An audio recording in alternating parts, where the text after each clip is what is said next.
uma certeza sempre esteve bem estabelecida no meu coração: Deus é bom. Deus é bom, Deus é bom. Eu sempre até falo para minha esposa: amor, independente de qualquer coisa que venha acontecer, nunca vamos perder essa certeza de que Deus é bom, que Ele é o nosso Pai e que Ele quer o melhor para nós.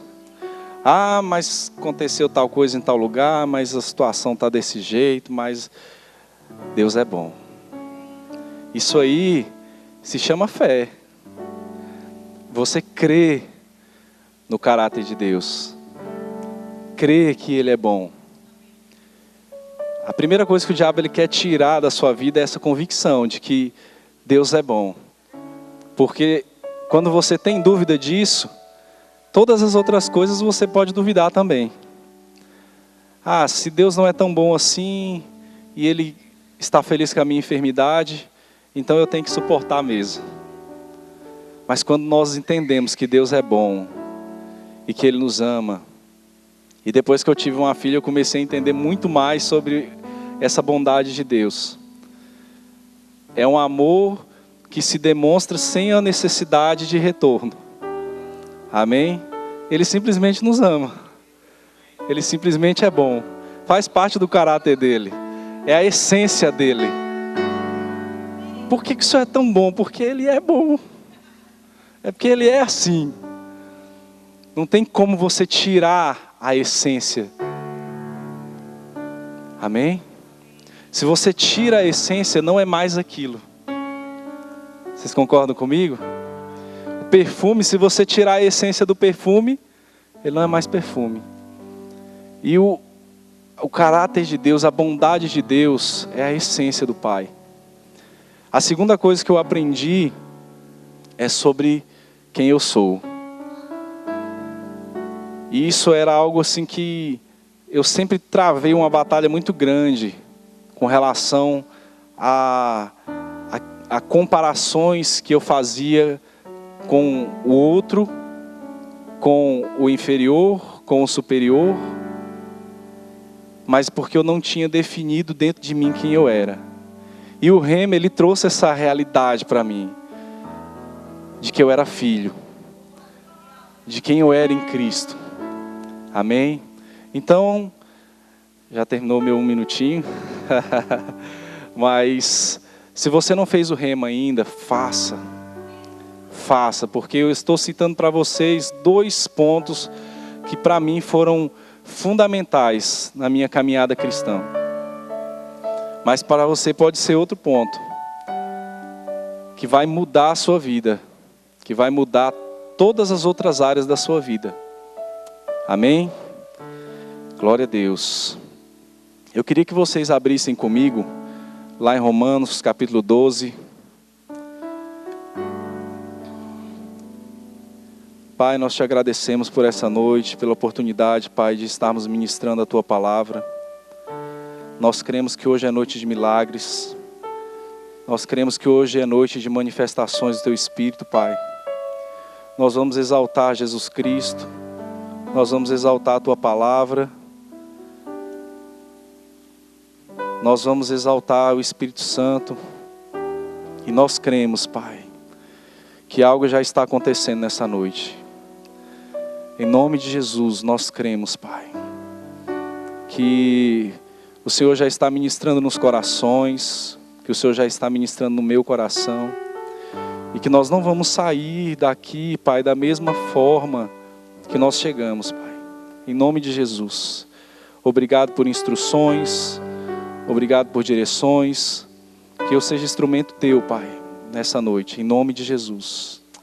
Aleluia, glória a Deus. Então, nós estamos aí em uma série de ministrações, né, sobre vida abundante. Quem aqui está aprendendo algo nessas ministrações? Amém? Quem aqui entende que a vida que Deus tem para nós é uma vida abundante? Amém? Tem algumas pessoas que ainda estão precisando aprender. Vamos lá, quem aqui já entende que Deus tem para nós uma vida abundante? Amém? Glória a Deus, glória a Deus. E assim, eu queria começar falando um pouco sobre a nossa trajetória aqui em Fortaleza. Nós viemos para Fortaleza com uma proposta da empresa onde eu trabalho, já há alguns anos. E a princípio veio por um convite da própria empresa, vendo os resultados, vendo aquilo que estava sendo feito, e me fizeram uma proposta para que eu viesse assumir uma filial da empresa aqui em Fortaleza. E eu pedi um tempo para estar conversando com a minha esposa, para estar orando, mas assim, eu não tinha uma certeza, eu não tinha uma direção correta com relação àquilo, uma direção certa com relação àquilo. E nós começamos a orar, algumas coisas Deus começou a trazer à minha memória, e fiz uma contraproposta para a empresa. Eles acataram essa contraproposta, mas assim, eu fiz meio que não querendo vir, né? E aí eles aceitaram, para minha surpresa eles aceitaram. E eu falei, amor, então nós vamos ter que orar mais agora, viu? Ter que orar de fato. E começamos a orar. Comecei um treinamento gerencial na sede, na matriz, em Goiânia. E lá eu comecei a ligar alguns pontos e ver que algumas coisas não estavam dentro daquilo que eu entendia como correto. Algumas coisas da parte fiscal e tal, que eu iria lidar diretamente. Então eu comecei a orar nesse sentido. Conversei na época com o pastor Joselito, lá em Brasília. Ele falou, filho, agora é a hora de você pregar o evangelho para os seus patrões, né? Para os seus líderes. Pregar como assim, pastor? Vou chegar lá, abra aí sua Bíblia aí. Não, você vai mostrar aquilo que tem dentro de você. Amém? E eu falei, mas isso aí é fato que se isso acontecer, dificilmente a gente vai dar prosseguimento nessa viagem. Mas gerou uma convicção dentro de mim, que quebrar princípios, lá na frente nós vamos ter que consertá-los de uma forma ou de outra, né? Então, decidi no meu coração de que eu não iria trabalhar dessa forma. E conversei com um superior.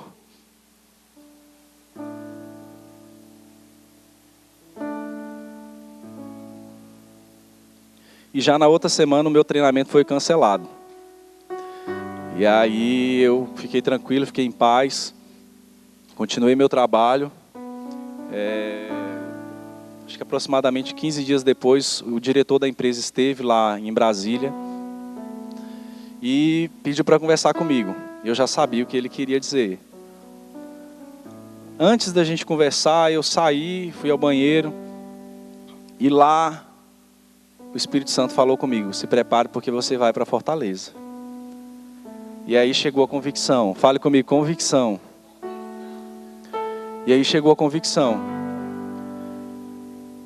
Então fui para a reunião e era mais ou menos o que eu esperava mesmo. Olha, nós estamos aí reduzindo custos e tal, não vai ter como você ir para Fortaleza. E aí, assim, a gente já estava debaixo de uma unção, né? Naquele momento, quando você ouve a voz de Deus, é algo assim especial, né? E aí eu falei, olha, eu entendo a situação da empresa, mas eu entendo também que existem portas em Fortaleza que precisam ser abertas. E que a empresa vai perder uma grande oportunidade que essas portas sejam abertas. E comecei a falar algumas outras coisas. E ele falou assim, depois de quase uma hora de reunião, o diretor da empresa virou para mim e falou assim, mas e aquele ponto? E aí eu falei, olha, se for por conta desse ponto, a nossa conversa realmente termina aqui. E aí nós vamos continuar o nosso trabalho, como nós sempre fizemos, e essa conversa não vai sair dessa sala. Mas eu não tenho como negociar. Esse ponto eu não consigo negociar. E aí ele olhou para mim, falou, olha, você vai para Fortaleza. Você vai para Fortaleza e eu vou te falar uma coisa. Essa situação já tem muito tempo que eu quero mudar. E nós vamos mudar. e nós vamos fazer em Fortaleza da forma correta. E hoje, para a glória de Deus, todas as filiais já se enquadraram dentro da forma correta de se trabalhar. Amém? E para surpresa minha e para surpresa de todos lá, acho que com 5 dias, eu já estava aqui em Fortaleza. E por que eu estou falando isso? Porque entra mais ou menos dentro do que eu queria compartilhar com vocês aqui. Para a gente poder exercer a nossa fé, a gente precisa saber qual a direção seguir. Não é verdade? Existem pontos na Bíblia que são pontos chaves. Sobre cura, sobre andar em amor, como eu falei aqui sobre o caráter de Deus. Mas existem coisas que são pontos específicos. E muitas vezes a gente quebra a cabeça porque nós estamos crendo na coisa errada, da forma errada. Por quê? Porque deixamos de gastar tempo ou investir tempo buscando de Deus uma instrução correta para algo. Cremos, não, mas eu estou crendo, eu sou um homem de fé, eu sou um homem de fé.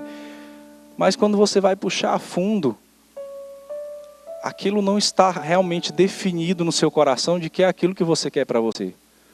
E quando aquilo não está definido no seu coração, quando você não tem a certeza de que Deus ministrou aquilo no seu coração, na primeira dificuldade você cede. E isso, muitas vezes, nos impede de alcançar uma vida em abundância. Amém? E aí nós viemos para Fortaleza, há cerca de 1 ano e meio, vamos fazer 2 anos aqui em Fortaleza. E nesse 1 ano e meio, a empresa, graças a Deus, assim, deu um salto muito grande nos resultados. Nós estamos mudando agora no mês que vem para uma estrutura que é o dobro do tamanho que nós temos hoje. O nosso resultado de faturamento já quadruplicou, ou talvez até mais. Nossas metas esse ano que se passou, elas foram aumentadas 3 vezes para se ajustar à realidade nossa. E foi alcançado esses resultados. Então, assim, Joels, foi fácil? Não. Mas existia uma palavra de Deus: vocês vão para Fortaleza. Amém? Existia um direcionamento de Deus. E diante das dificuldades maiores, a gente sempre se agarrou nessa palavra. Pai, foi o Senhor que nos mandou para cá. Foi o Senhor que nos mandou para cá. E aí o vento balançava para todo lado e vinha a tempestade, todos os sentidos. Mas permanecemos firmes, crendo naquilo que o Senhor ministrou no nosso coração. Amém? Vocês abriram lá em Romanos 12?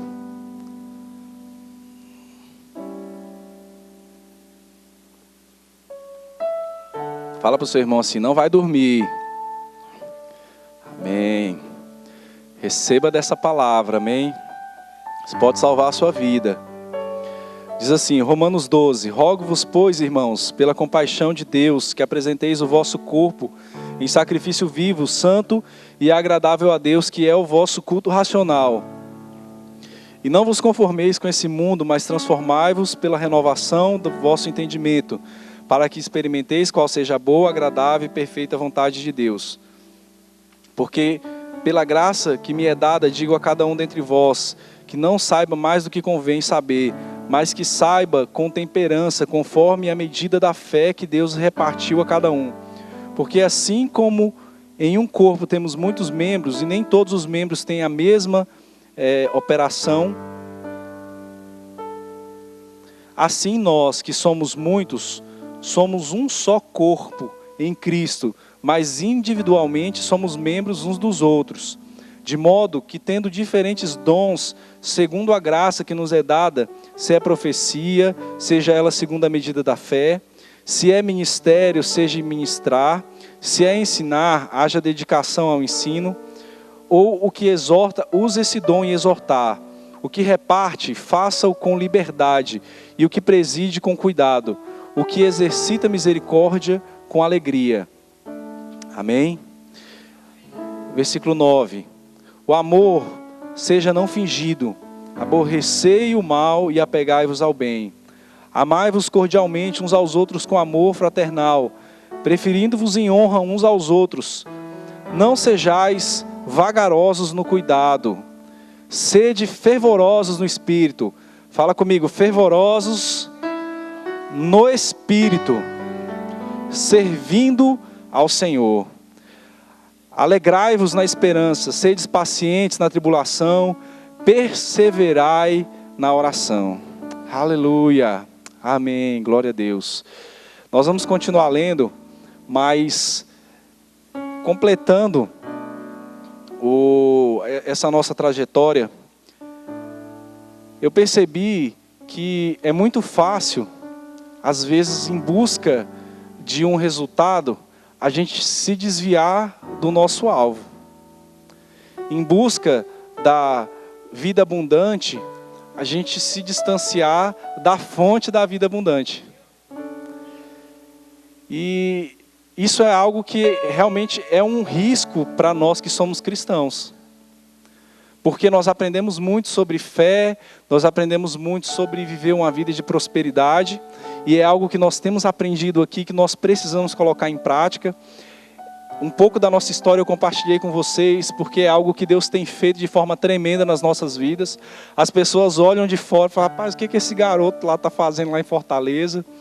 E assim, eu vejo que é Deus que tem nos colocado nessa posição.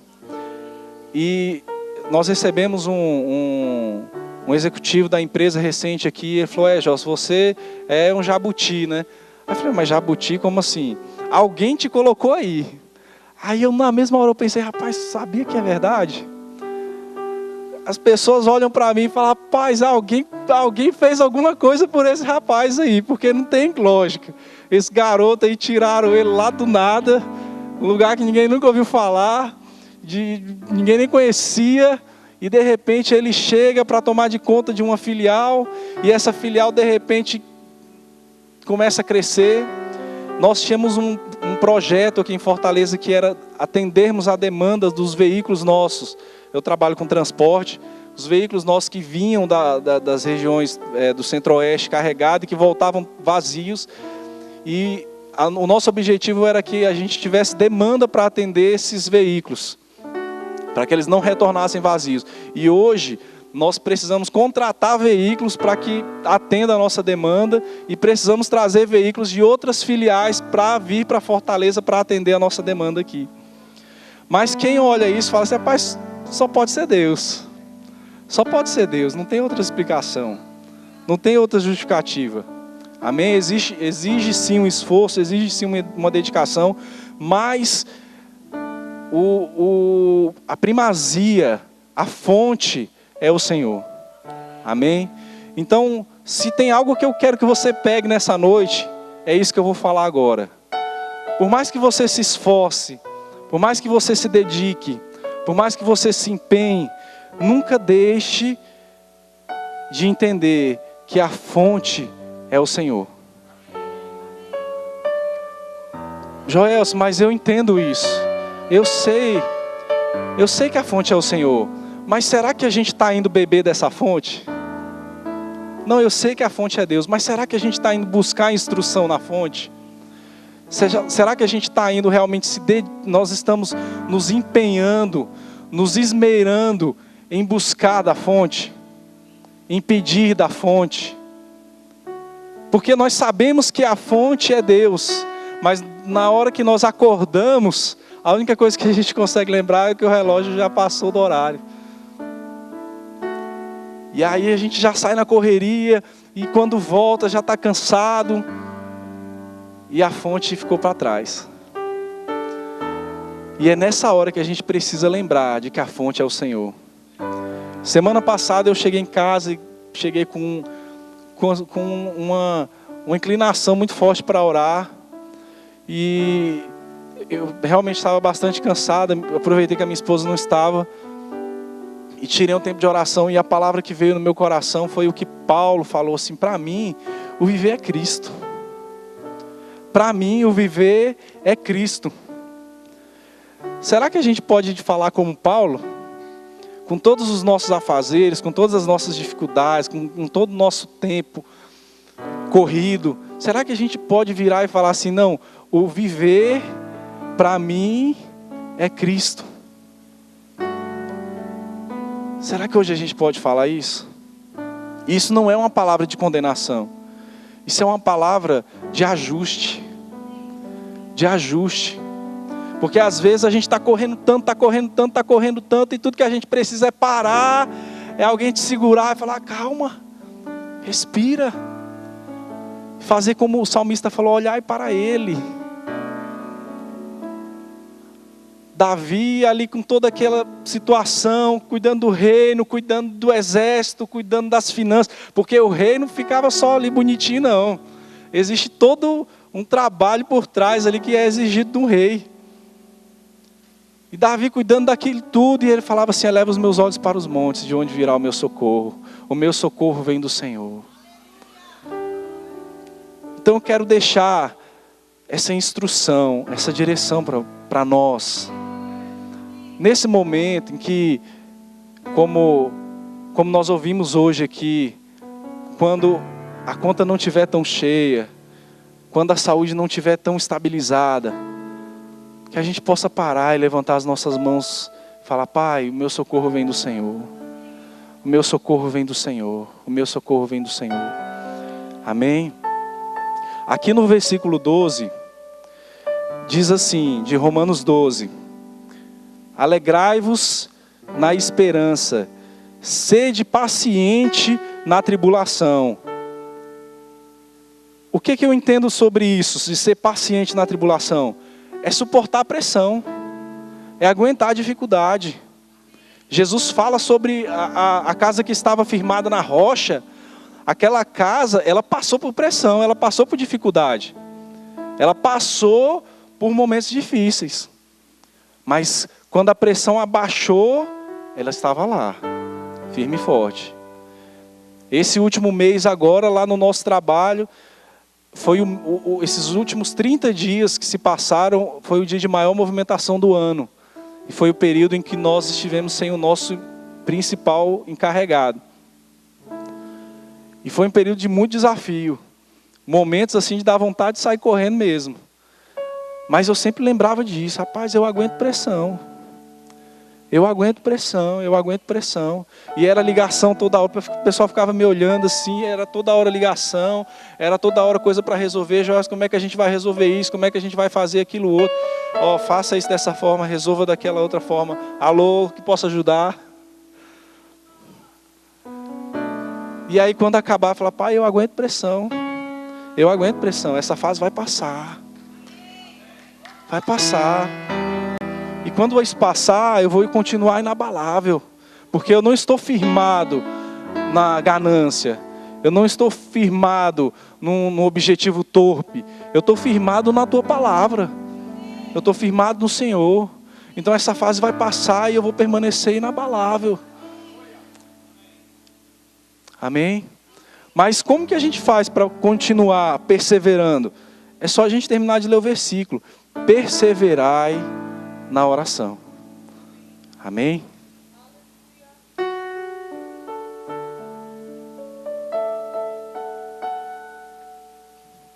Perseverai na oração.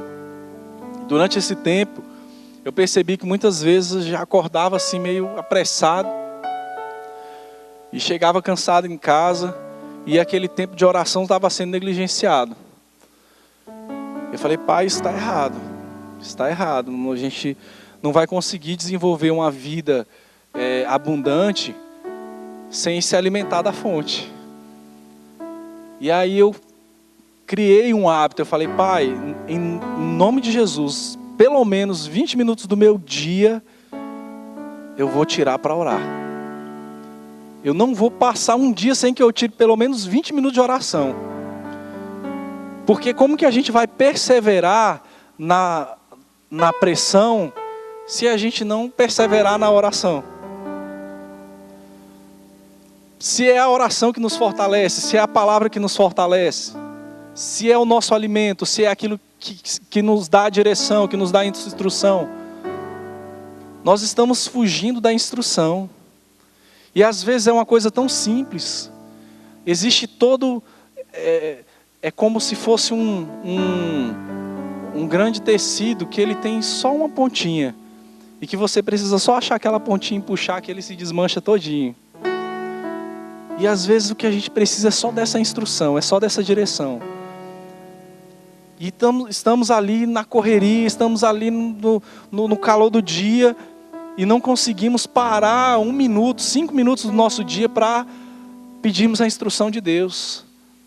Certa vez eu ouvi de um ministro, pastor Sérgio Neiva, ele dizendo que uma das maiores expressões de adoração é quando o homem consegue, no meio da maior tribulação, levantar suas mãos e adorar.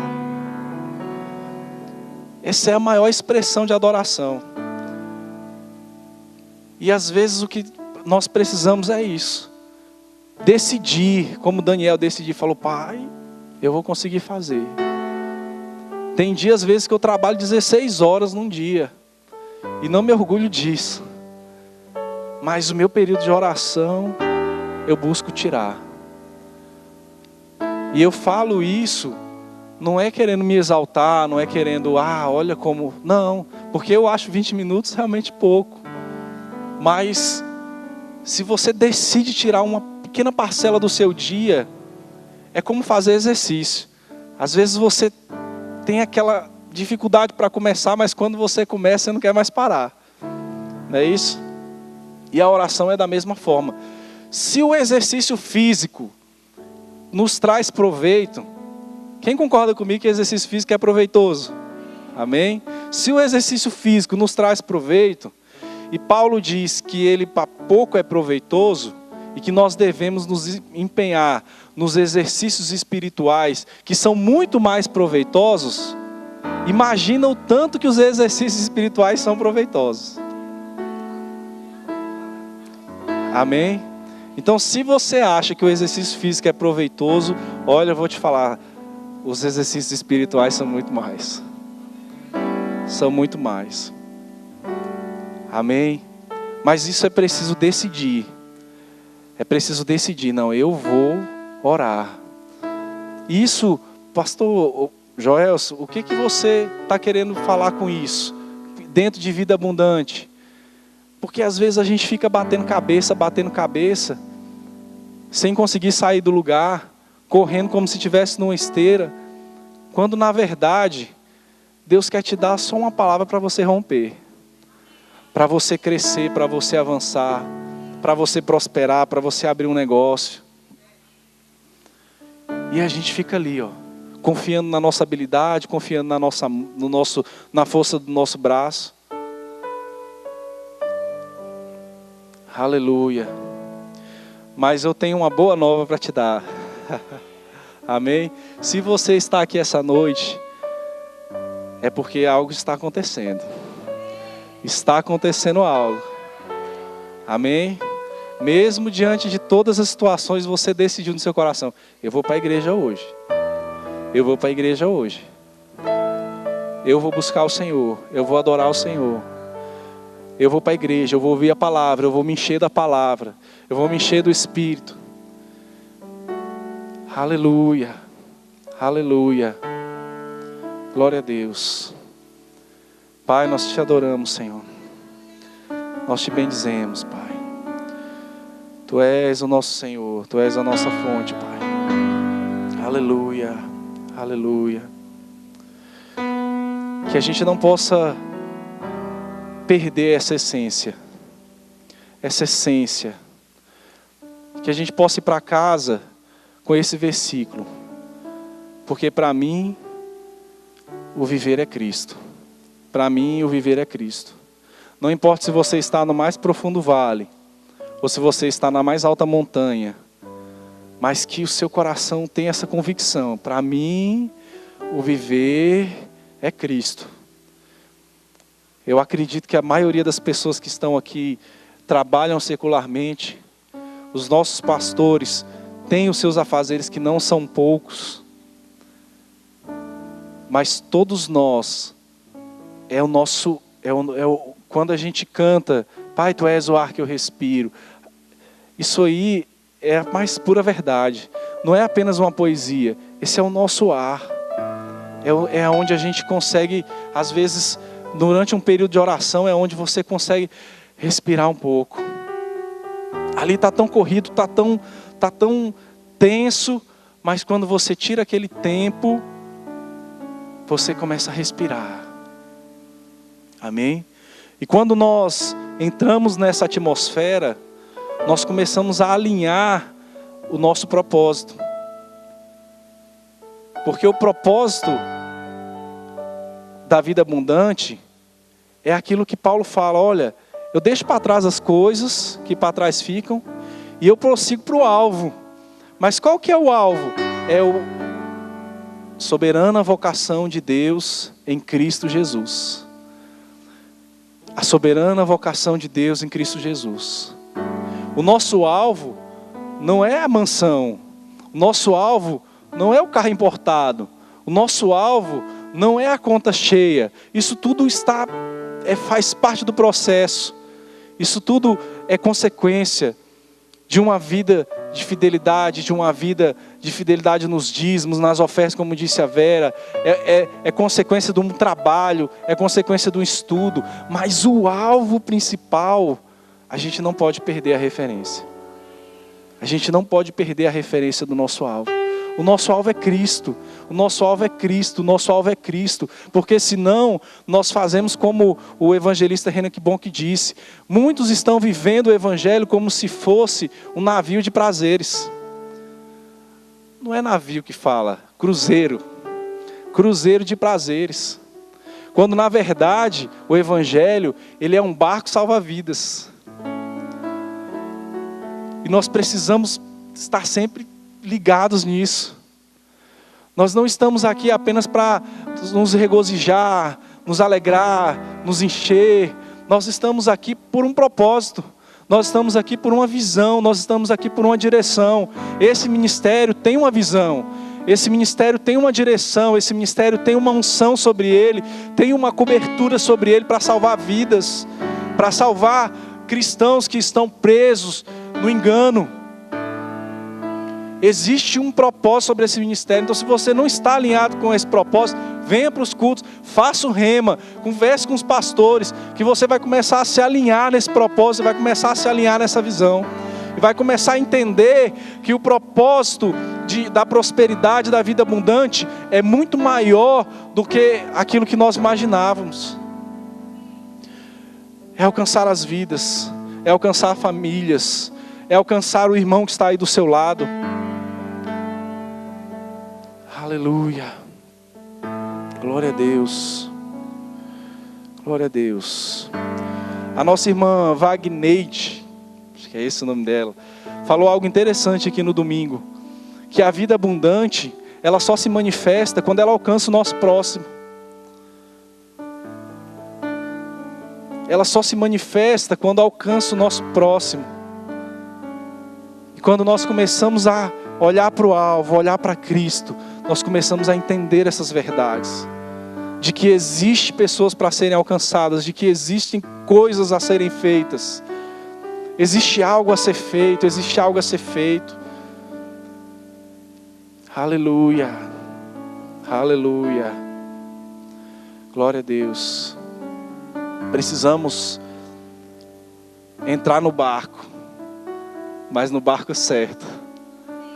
Amém? Que essa prosperidade, que essa vida abundante exale de nós, mas que ela alcance a nossa casa, mas que ela alcance o nosso vizinho, que ela alcance o perdido, que ela alcance as outras pessoas. Mas para isso nós precisamos estar, o que diz aqui no versículo 10, versículo 11. Não sejais vagarosos no cuidado, mas sede fervorosos no Espírito, servindo ao Senhor. Eu queria que você respondesse para você mesmo. Como é que está a tua temperatura espiritual? Vou até tomar uma água.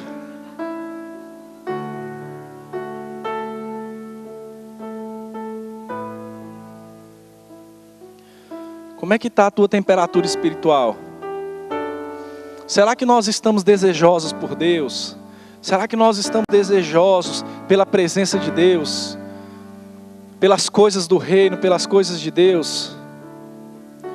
Irmão, se a gente for buscar na Bíblia pessoas que tinham prosperidade, muitos deles não eram ministros, não. Eram pessoas que tinham afazeres, como eu posso falar, externos, seculares. Mas que tinham o coração sedento por Deus. Mas que tinham um coração sedento por Deus. E eu tenho orado, Pai, eu quero um coração assim, sedento pelo Senhor. Sedento pelas tuas coisas. Ah, mas é tanta coisa para resolver, vai daqui para lá. Eu acho que hoje, se forem puxar o meu mapa do Google, eu estava falando para minha esposa ali, se hoje for puxar o meu mapinha do Google lá, vai estar Fortaleza todinha nele lá, marcado lá, o histórico meu de viagens hoje. Mas que esse fervor, essa essência não se apague de nós, porque isso é caso de vida ou morte. Não é apenas uma característica, uma vantagem. Não, isso é uma necessidade. Quando nós vamos lá para Apocalipse e vemos o Senhor Jesus falando com as igrejas, nós vemos em duas situações extremas, essas igrejas sendo ameaçadas a ser lançadas fora. Uma porque era morna e a outra porque tinha abandonado o primeiro amor. Estou a ponto de te vomitar, dizia lá no versículo. Ou seja, o fervor do Espírito é muito mais do que uma vantagem. É uma necessidade do corpo de Cristo. No mundo corrido em que nós vivemos hoje, com tantos afazeres, com tanta dificuldade, com tanto corre-corre, se nós não nos enchermos do Espírito, nós vamos morrer. Nós vamos esfriar. E como diz o pastor João Roberto, nós vamos ficar como um celular top de linha, sem bateria. Para que serve? Para que serve um celular top de linha sem bateria? É a mesma coisa do crente sem o fervor do Espírito. Sem o anseio por Deus, sem o desejo por Deus, sem o desejo pela oração, sem o desejo pela palavra, sem o desejo pela igreja, sem o desejo por estar servindo os irmãos. Deus sabe o que está no meu coração com relação a servir. Por conta de não estar podendo servir como eu gostaria de estar servindo. Nós servimos durante mais de 10 anos a igreja em Brasília. Hoje, por conta das circunstâncias, às vezes nos impede de estar servindo melhor. Mas a nossa oração é sempre: Senhor, como nós podemos te servir melhor? Como nós podemos te servir melhor? Como nós podemos te agradar? Que essa possa ser a nossa oração. Senhor, como eu posso te agradar? Como eu posso te agradar? Porque a vida abundante, ela parte dessa premissa. Ela parte desse princípio. Se nós voltarmos para o início do capítulo 12, nós vemos no capítulo 2, Paulo falando: e não vos conformeis com este mundo. Não vos conformeis com este mundo. Porque a necessidade de prosperidade, a necessidade de crescimento, ela é intrínseca do ser humano. Ela faz parte do ser humano, isso não é só do cristão. Isso não é uma necessidade só nossa. Todos nós temos essa necessidade. Mas o que nos difere como filhos de Deus? A primícia de que nós amamos ao Senhor, de que nós somos fervorosos, de que nós temos o Espírito Santo dentro de nós. E nós não podemos perder esse fervor, senão nós vamos nos tornar como os perdidos, buscando as mesmas coisas, com o mesmo propósito. Eita Jesus, aleluia, aleluia.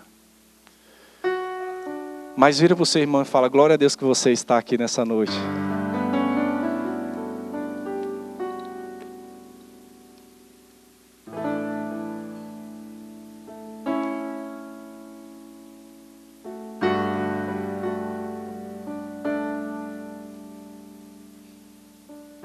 Aleluia, aleluia. Glória a Deus, irmãos. Glória a Deus. Que possamos estar fervorosos no Espírito, irmãos. Que possamos realmente sondar o nosso coração. Como Davi dizia, Senhor, sonda o meu coração. Sonda as profundezas do meu coração e vê se há em mim algum caminho mau. Se essa chama do teu Espírito está se apagando, se esse fervor do teu Espírito está se apagando, que isso possa ser reavivado dentro de mim. Que eu possa voltar a me encher do teu Espírito. Mas eu tenho algo para te falar. Pode ser bom ou pode não ser tão bom. Mas isso só vem através da comunhão, irmãos. Isso só vem através da comunhão. Não há como ter uma vida fervorosa no Espírito sem uma vida de comunhão. É o que nós lemos aqui no versículo 12. Perseverai na oração. Perseverai na oração. Está se sentindo desanimado? Está se sentindo frio? Comece a orar. Decida no seu coração, Pai, eu vou tirar esse tempo aqui para orar. Essa parte do meu dia vai ser para orar. Vai ser para me encher. Você vai perceber o tanto que isso vai fazer diferença na sua vida. O culto já não vai ser mais o peso que é. A palavra já não vai se tornar o peso. Os tempos com Deus já não vão se tornar mais esse peso. Amém? Eu queria que você ficasse de pé aí no seu lugar. Aleluia. Aleluia. Queria que você fechasse os seus olhos. Queria chamar o Rony.